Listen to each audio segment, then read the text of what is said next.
और लोकसभा की कार्यवाही शुरू होने से पहले प्रधानमंत्री ने मीडिया से बात की। उस वक्त ये उन्होंने कहा कि संसद का मानसून सत्र चले। और आइए लेकर चलते हैं एक बार फिर से आपको संसद के भीतर लोकसभा और राज्यसभा की तस्वीरें आपके सामने हैं। और लोकसभा और राज्यसभा की कार्यवाही फिलहाल शुरू हो चुकी है। प्रश्न संख्या 1 श्री प्रदीप पुरोहित।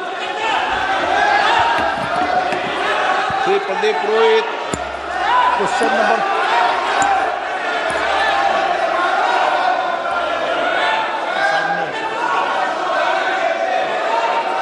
Question number 1।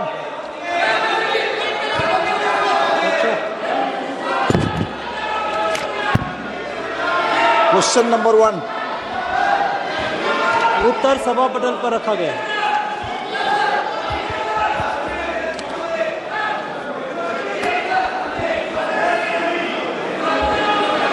मैं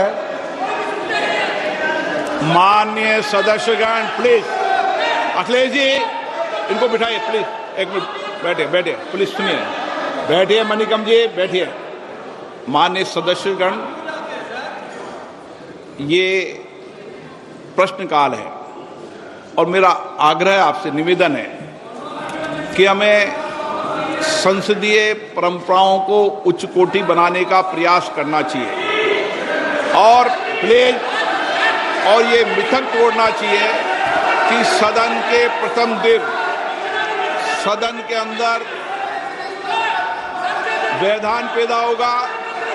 हमारे प्रयास होना चाहिए कि हम देश की जनता की भावनाओं के अनुरूप, उनकी इच्छाओं के अनुरूप यहाँ सदन में उनकी आकांक्षा रखें, उनकी भावनाओं को अभिव्यक्त करें और महत्वपूर्ण विषय जो देश में घटना घटी है उन पर व्यापक चर्चा और संवाद हो।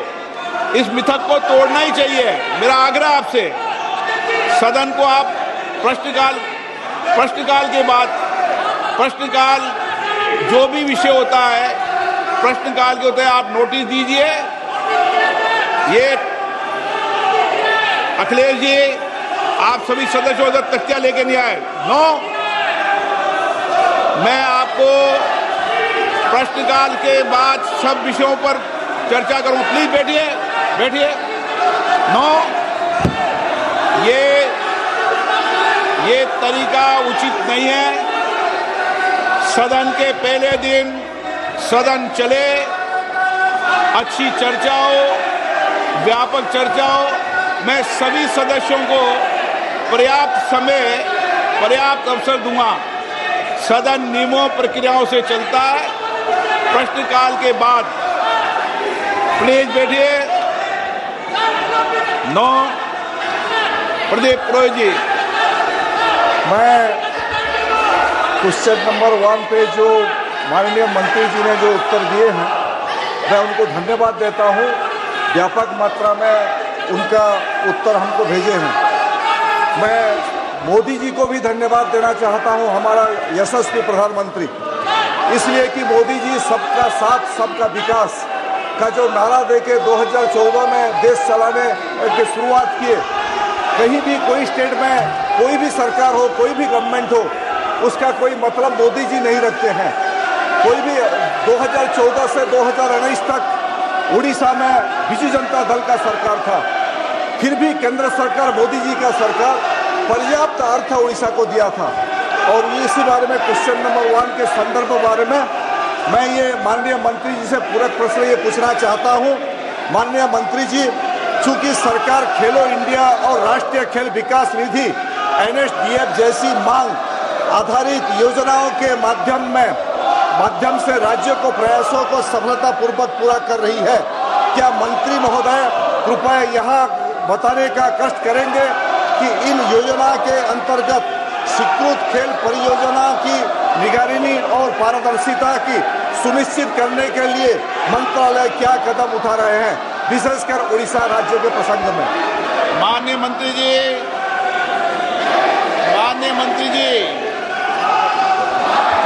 अध्यक्ष महोदय, मैं आपके माध्यम से सदस्य जी को बताना चाहती हूँ कि उड़ीसा के राज्य में खेलो इंडिया के माध्यम से हमने लगभग 15 जिलों में खेलो इंडिया के सेंटर दिए हुए हैं। वहाँ पे हमारा खेलो इंडिया स्टेट सेंटर एक्सेलेंस भी शुरू है और उसके बावजूद खेलो इंडिया की अलग अलग योजनाएं भी हम वहाँ पे प्रारंभ कर चुके हैं।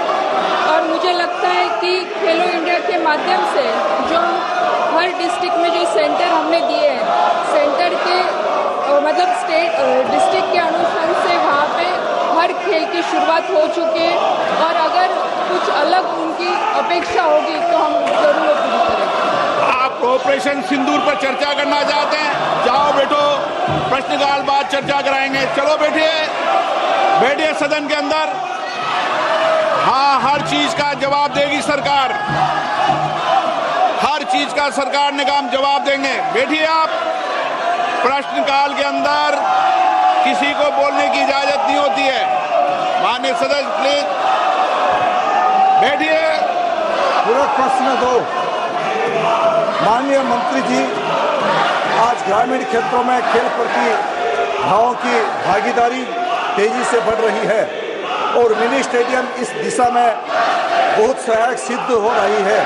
क्या मंत्री जी बताना चाहेंगे कि क्या सरकार खेलो इंडिया योजना के तहत पिछड़े और आकांक्षी जिलों से प्राप्त प्रस्तावों को प्राथमिकता देकर उनके तेजी, स्वीकृति और विकास के लिए कोई विशेष पहल कर रही है? मैं माननीय सदस्य जी को बताना चाहूँगी कि जो मिनी स्टेडियम के बारे में उन्होंने यहाँ पे पूछा है वो राज्य सरकार का विषय है और जो छोटे स्टेडियम है वो राज्य सरकार के माध्यम से पूरे किए जाते हैं। जो केंद्र सरकार के माध्यम से जो बड़ी मांग जो आती है, जो स्टेट गवर्नमेंट को जो सपोर्ट के लिए लगता है वो राशि हम वहाँ पे उपलब्ध करवाते हैं, लेकिन जो डिस्ट्रिक्ट में जो छोटे सेंटर जो चाहिए वो राज्य सरकार के माध्यम से पूरे किए जाएंगे। Doctor Amar Singh no. आप प्रश्नकाल जैसे महत्वपूर्ण विषय पर जवाब मांगते हो, सरकार जवाब देने को तैयार है। ये सदन है, नारेबाजी करने के लिए आप सदन के बाहर जाओ। सदन में नारेबाजी करना उचित नहीं है। सदन में नियमों से सवाल उठाओ, सरकार जवाब देगी। प्रश्न संख्या 3 विजय कुमार दुबे।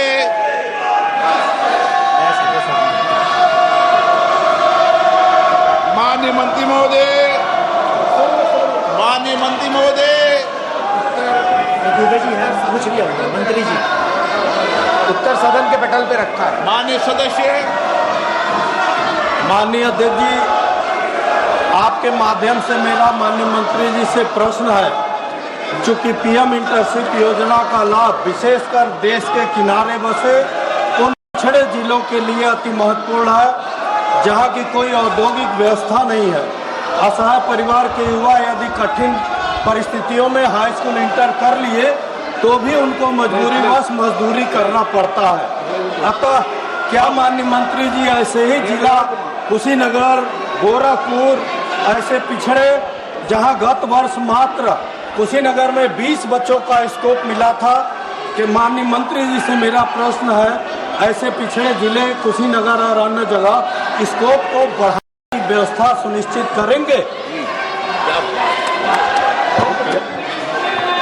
आदरणीय अध्यक्ष महोदय, प्रधानमंत्री इंटर्नशिप स्कीम आदरणीय प्रधानमंत्री नरेंद्र मोदी जी के नेतृत्व में देश के 1 करोड़ युवाओं को 5 साल में